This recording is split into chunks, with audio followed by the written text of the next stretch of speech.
You're gonna call yourself Saul Goodman. I'm already calling myself Saul Goodman. We've talked about this. The Skells who've been buying my phones. Welcome to Watch Mojo, and today we're counting down our picks for the top 10 Breaking Bad questions that got answered in Better Call Saul. I know it may seem like a small thing. That same exchange would have taken 4 times as long a month ago, and a month before that, he couldn't respond at all. For this list, we'll be going over the unanswered or mysterious plot points from Walter White's show that were clarified in Goodman's prequel adventures. If there's a Breaking Bad question whose absence from our list is breaking your mind, better comment down below. Number 10. What drove Saul to become a criminal lawyer?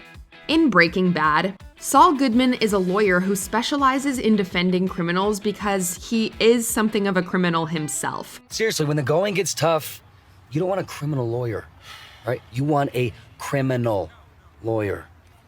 Know what I'm saying? It actually takes a while for him to use his powers for evil in his self-titled series. But it turns out that Jimmy's brother Chuck continuously sabotaged Goodman's early efforts to be successful legitimately. I'm your brother?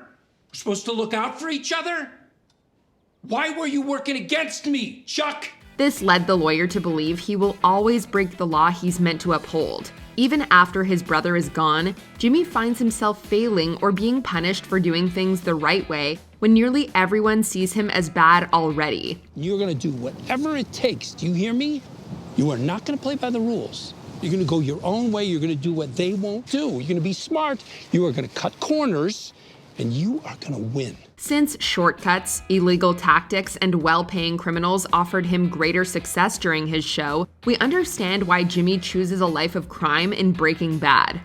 Number 9. How did Gus and Mike start working together? When we first meet Mike, he's the right-hand man of the powerful and cunning kingpin, Gus Fring. In Better Call Saul, we learn how their partnership came to be. I do not wish to see your gun. And if I don't, I promise you won't see mine. Are we in agreement? We are. As it turns out, the thing that brought them together was their shared hatred of Hector Salamanca. You hurt Hector when you robbed that truck. You hurt his business, his pride, quite effectively. And if you were to hurt him in the same manner again, I would not stand in your way. Although Gus asks that Mike not kill their mutual nemesis, they do start working together. Perhaps in the future, you will consider working for me.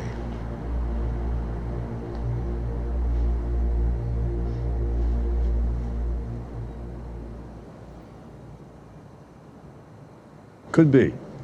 The duo even sabotages Salamanca's business. Eventually, Mike starts acting as security for both Gus's legitimate and criminal businesses. You have another choice. Work for you is a button, man. I'm in a war. I need a soldier. It's quite entertaining to see their mutual respect and working relationship develop. Number 8. How did Hector end up in a wheelchair? Hector Salamanca was the patriarch of the Salamanca crime family. During his tenure, he was a major thorn in the sides of both Walter White and Gus Fring. When we meet him in Breaking Bad, he's incapable of speaking and is confined to a wheelchair. Better Call Saul reveals that one of Hector's own men was responsible. My father is a simple man. He is not in the business. You will teach him. Don Hector, please. Don't worry, I take good care of Papi. He make money. After disgruntled employee Nacho is pushed too far, he decides to switch Hector's heart medication for bad substitutes. This leads Hector to have a stroke during a heated confrontation with Gus. Hector, this isn't personal. It is! It is personal!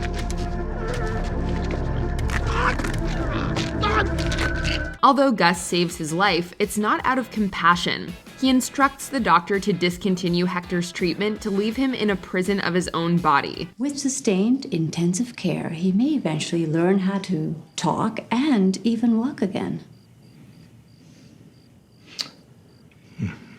Perhaps we should temper our expectations. Now, that's cold.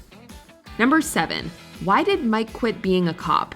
We learn from a conversation with Walt that Mike used to be a cop. While there were hints as to why he left the force then, Better Call Saul fully fleshes things out. Mike eventually reveals he was a dirty cop that urged his son Matt to become corrupt too. I told him... You tell him Matt was dirty? Is that what you told him? How could you possibly think that? That's your husband, the father of your child. I didn't say that. I told him I found money. Tragically, crooked officers took Matt's life anyway. Mike got revenge by ending the ones responsible for his son's demise.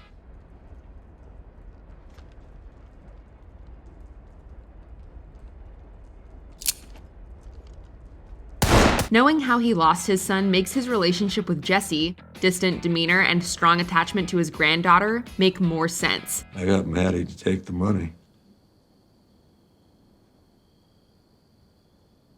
And they killed him 2 days later. After suffering personal tragedy, he tries to be emotionally distant from a young man committing criminal acts. He also wants to protect the only living part of his son that he has left. Why don't you have to wear them? Because Pop-Pop's a grown-up, and grown-ups get to be stupid. Now put them on. Number 6. Who is Lalo? During Saul's first appearance, he's worried that Walt and Jesse have been sent by someone named Lalo to kill him. Lalo didn't send you? No, Lalo! Who? Oh, thank God! Oh, Christ! It isn't until season 4 of Better Call Saul that we learn that Lalo is yet another Salamanca. We soon learn that he's arguably the most dangerous member of the family. Made a deal.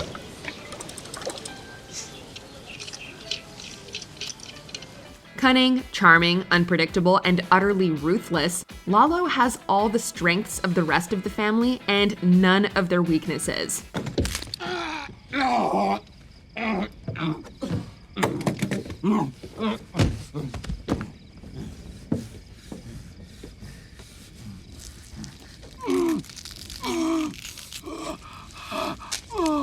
He's both a strong adversary for Gus and a perilous benefactor for Saul. However, if Saul's comment in Breaking Bad is anything to go by, their relationship will likely deteriorate during the show's final season.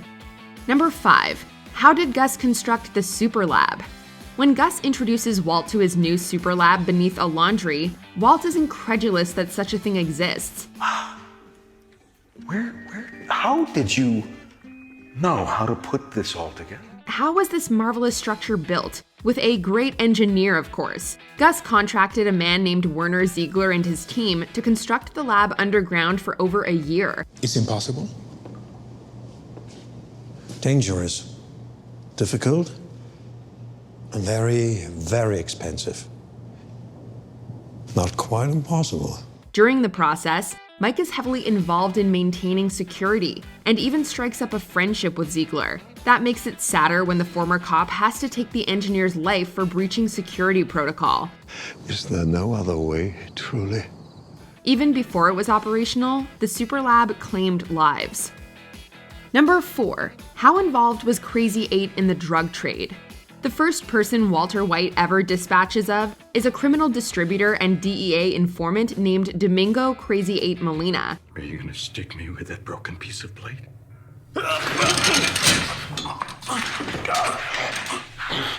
In Better Call Saul, we see how this minor character goes from being a regular dealer that reports to Tuco and Nacho to becoming a much bigger player. You're light. Like I was saying, the guys... Why didn't you make it up on your end? I did, but I couldn't make it all up. You got my share, man. We even see how he got his nickname. You had 3/8 on the turn and you don't raise. And then you fold at the river. It's too bad. Mucho loco, this guy, huh? Unfortunately for him, some poor timing sees him arrested for possession. This leads to good old Saul Goodman working out a deal with Hank and the DEA for Crazy 8 to become an informant. What if I know where there's $500,000 in drug money? What if? What if? If that's true, things can go well for you. At the same time, this arrangement was also part of a complex scheme from Lalo to hurt Gus. Overall, Crazy 8's story was much deeper than his short time could hint at. Number 3. Who is Ignacio? During that same Breaking Bad scene where Saul mentions Lalo, he also tries to shift the blame for his supposed betrayal onto Ignacio. Oh, no, no, no, no, no, no! No, it wasn't me, it was Ignacio, he's the one!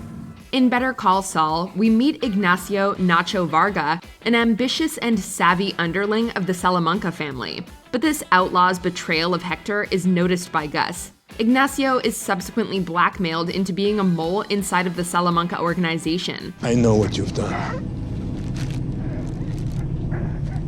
The Salamancas, they do not. Do you understand what I'm saying?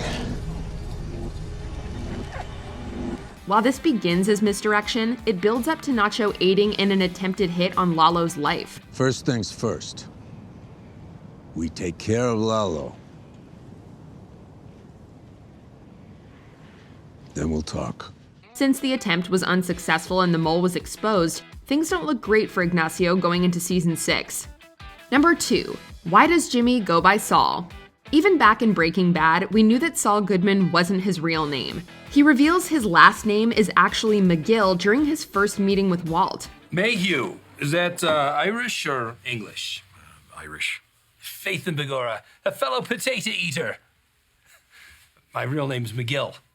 Yeah, the Jew thing I just do for the homeboys. They all want a pipe-hitting member of the tribe, so to speak. During the prequel, we learn that James Jimmy McGill has used the Saul Goodman alias for a long time. Bro, I never did catch your name. Saul. Saul? Saul Good, man. But it isn't until he's disbarred that he begins using it regularly. First, he takes on the persona for a TV commercial he runs. Call me, Saul Goodman. The world needs to know about you and your business. Call me now. He next uses it as part of a prepaid phone selling scheme. When Jimmy gets his law license back, he goes by Saul Goodman, since the criminals he sold phones to already know him by the name. I'm not going to be practicing under the name McGill, so. Shouldn't be a problem. Just down the hall, we have all the forms. Great. Wait, Jimmy, what? It's all good, man. It also helps distance himself from his late brother, Chuck McGill. Before we continue, be sure to subscribe to our channel and ring the bell to get notified about our latest videos. You have the option to be notified for occasional videos or all of them. If you're on your phone, make sure you go into your settings and switch on notifications. Number 1. What happened to Saul after Breaking Bad? Although Better Call Saul is a prequel, it does offer glimpses of Goodman's fate after the events of Breaking Bad. Just as he predicts at the end of that show, Saul goes on to manage a Cinnabon in Omaha, Nebraska, under his new identity as Gene Takovic. I'm lucky, month from now, best case scenario, I'm managing a Cinnabon in Omaha. You're still part of this, whether you like it or not. He lives a life that alternates between regret at everything he's lost and fear of discovery. However, his concerns are well-founded, because a cab driver eventually recognizes him. Come on, man. I just want to say hi. I'm a big fan. You know, back in the day when I lived in Albuquerque with my ex, I used to see you everywhere. You were on the billboards, on the TV. I used to have one of your matchbooks. While he initially wants to disappear again, Saul decides to handle the situation another way. We'll have to see what ultimately becomes of him in the show's final season. Better Call Saul. There we go. A little rusty, but you'll do better next time. Do you agree with our picks? Check out this other recent clip from WatchMojo, and be sure to subscribe and ring the bell to be notified about our latest videos.